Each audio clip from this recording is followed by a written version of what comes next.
एक रात का वक्त था। लाहौर की सड़कें खाली, हवा में सरसराहट और आसमान पर चांद उदास सा लटका हुआ था। शहर जैसे कि मानो सो रहा था,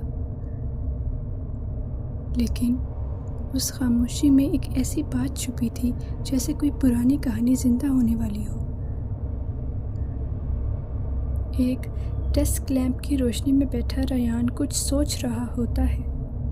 रयान एक तन्हा सहाफ़ी है। रयान मुख्तलिफ शहरों के राज खोजता और उन पे कहानियाँ बनाता है। ये रयान का शौक़ है।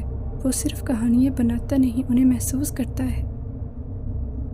इस बार रयान के हाथ एक नया राज लगा है। एक न्यूज़पेपर कटिंग जिस पे लिखा है मेहरगढ़, वो शहर जो गायब हो गया। रयान अब इस पे अपनी खोज करना चाहता है। रयान मेहरगढ़ का पता लगवाने की कोशिश करता है, लेकिन कहीं भी मेहरगढ़ का कोई अता पता नहीं। रयान अपने लैपटॉप में गूगल मैप्स के ज़रिए मेहरगढ़ का पता लगवाने की कोशिश करता है, लेकिन लोकल फॉर्म्स पे सिर्फ वार्निंग ही मिलती है। लोगों से पता लगवाता है, लेकिन लोग कहते हैं वहाँ वक्त रुक गया है, वहाँ मत जाओ। लोग कहते हैं कि शहर में लोग तो हैं मगर ज़िंदा नहीं हैं। रयान हंसकर कहता है कि सच वही होता है जिसे दुनिया छुपाना चाहती है। अगले ही दिन रयान अपनी बाइक लेकर निकल पड़ता है। रयान एक पुराने जंगल से गुजरता हुआ उस शहर की तरफ बढ़ता है, उस शहर की तरफ जिसे दुनिया भूल चुकी है, मेहरगढ़। रयान को आगे जाने पे एक जंग आलूद बोर्ड लगा मिलता है जिस पे खुश आमदीद मेहरगढ़ लिखा होता है और मर्दमशुमारी नामालूम है। शहर में घुसने के बाद सब कुछ अजीब है, यानी कि सड़कें टूट चुकी हैं लेकिन चीज़ें वैसे की वैसे ही हैं। मसलन कि एक चाय की दुकान में गर्म चाय का कप जैसे अभी किसी ने पिया हो। एक न्यूज़पेपर जिसमें तारीख है 2003। वो देखता है कि हवा जैसे कि जम गई हो। हर तरफ कोई आवाज़ नहीं।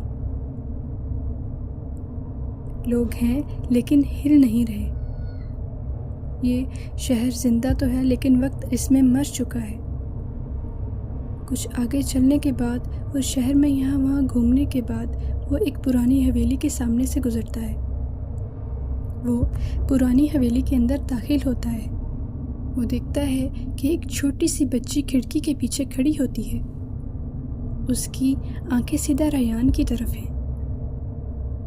उसकी आवाज़ गूंजती है बिना होठों के हिले, यानी कि वक्त रुक गया है और हम सब उसी में कैद हैं।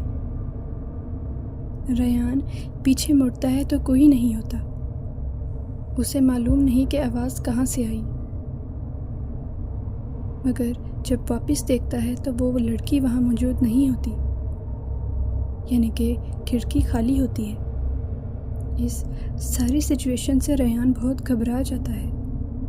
अचानक एक रूम में एक कैलेंडर नज़र आता है जिसमें लिखा होता है सूरज से पहले निकल जाओ वरना कभी वापस जा नहीं पाओगे।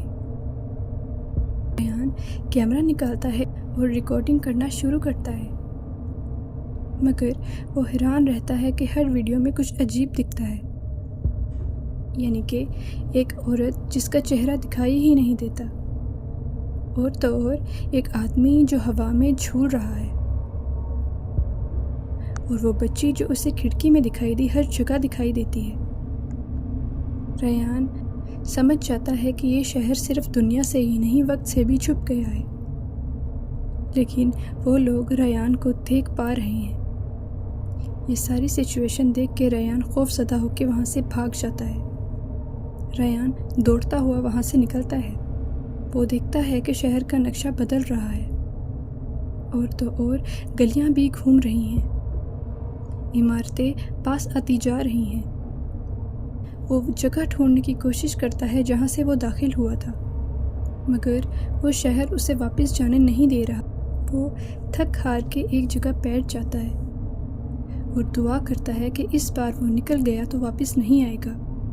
वो जान जाता है कि उसने यहाँ आके बहुत बड़ी गलती की। फिर वो हिम्मत जोड़ता है और दुआ पढ़ते हुए वहाँ से भाग जाता है। सामने एक रोशनी वाला दरवाज़ा दिखाई देता है।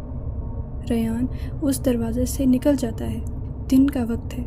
वो बाहर निकलते ही खुदा का शुक्र करता है। मुझे कमेंट सेक्शन में ज़रूर बताएं और बताएं कि आपको ये कहानी कैसी लगी। अब तक के लिए इतना ही। मिलते हैं एक नई कहानी के साथ, तब तक के लिए बाय।